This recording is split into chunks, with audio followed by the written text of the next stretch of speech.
सकट चौथ व्रत कथा। एक साहूकार और एक साहूकारनी थे। वह धर्म पुण्य को नहीं मानते थे, इसके कारण उनके कोई बच्चा नहीं था। एक दिन साहूकारनी पड़ोसी के घर गई। उस दिन सकट चौथ था। वहाँ पड़ोसन सकट चौथ की पूजा करके कहानी सुना रही थी। साहूकारनी ने पड़ोसन से पूछा, तुम क्या कर रही हो? तब पड़ोसन बोली कि आज चौथ का व्रत है, इसीलिए कहानी सुना रही हूँ। तब साहूकारनी बोली, चौथ के व्रत करने से क्या होता है? पड़ोसन बोली, इसे करने से अन्न धन सुहाग पुत्र सब मिलता है।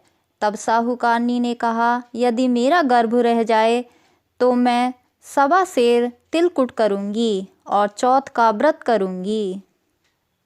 श्री गणेश भगवान की कृपा से साहूकारनी के गर्भ रह गया तो वह बोली कि मेरे लड़का हो जाए तो मैं 2.5 सेर तिलकुट करूँगी।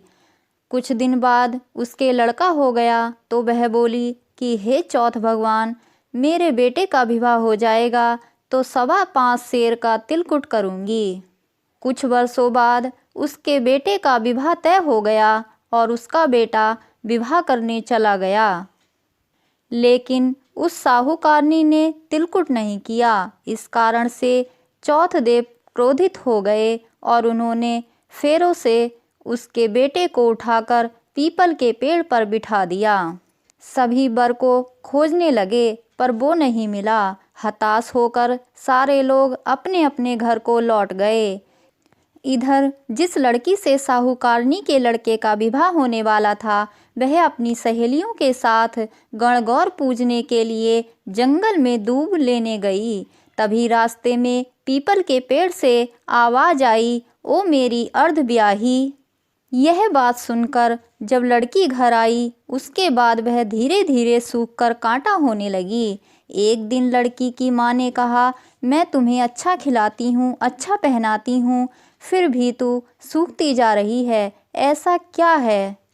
तब लड़की अपनी माँ से बोली कि जब भी वह दूब लेने जंगल जाती है तो पीपल के पेड़ से एक आदमी बोलता है कि ओ मेरी अर्धब्याही। उसने मेहंदी लगा रखी है और सेहरा भी बांध रखा है। तब उसकी माँ ने पीपल के पेड़ के पास जाकर देखा, यह तो उसका जमाई ही है।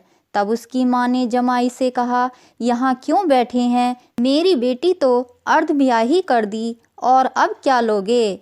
साहूकारनी का बेटा बोला, मेरी माँ ने चौथ का तिलकुट बोला था लेकिन नहीं किया, इसीलिए चौथ माता ने नाराज होकर यहाँ बैठा दिया। यह सुनकर उस लड़की की माँ साहूकारनी के घर गई और उससे पूछा कि तुमने सकट चौथ का कुछ बोला है क्या? तब साहूकारनी बोली, तिलकुट बोला था। उसके बाद साहूकारनी बोली, मेरा बेटा घर आ जाए तो 2.5 मन का तिलकुट करूँगी। इससे श्री गणेश भगवान प्रसन्न हो गए और उसके बेटे को फेरों में लाकर बैठा दिया। बेटे का विवाह धूमधाम से हो गया। तब साहूकारनी के बेटे एवं बहू घर आ गए। तब साहूकारनी ने 2.5 मन तिलकुट किया और बोली, हे चौथ देव, आपके आशीर्वाद से मेरे बेटा बहू घर आए हैं, जिससे मैं हमेशा तिलकुट करके व्रत करूँगी। इसके बाद सारे नगरवासियों ने तिलकुट के साथ सकट व्रत करना प्रारंभ कर दिया। हे सकट चौथ, जिस तरह साहूकारनी को बेटे बहू से मिलवाया, वैसे ही हम सबको मिलवाना। इस कथा को कहने सुनने वालों का भला करना। बोलो सकट भगवान की जय। बोलो गणेश